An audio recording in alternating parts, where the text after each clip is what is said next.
So here we have one of our preliminary swale cuts, and as can clearly be seen, the cut isn't quite far enough, but it adequately displays what would be happening to the water if it weren't being caught by that swale.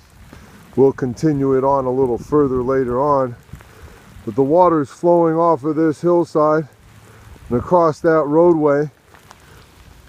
And where it doesn't get caught by the swale, we see that it forms a tiny rivulet, runs down and carries on over this hill, and we can see it flows out very fast out into a channel, out into the wetland, off of the property.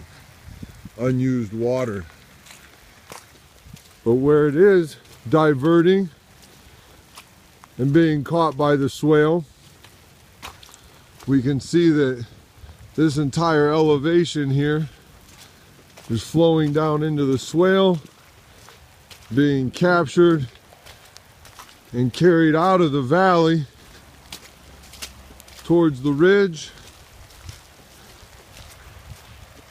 And out here on the ridge, we're developing a little bit of a pocket pond. Again, this could use a little more work. As we can see, we now have a sheeting flow of water. A rivulet at this point will work it into a sheet flow out across the ridge, which would otherwise be the driest location in this area.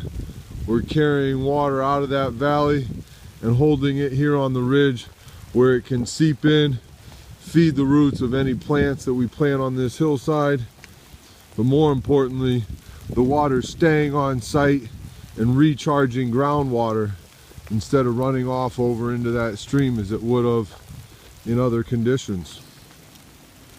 So again, preliminary opportunity to demonstrate the efficacy. It's not perfect, but it's working perfectly for us, catching a lot of this water.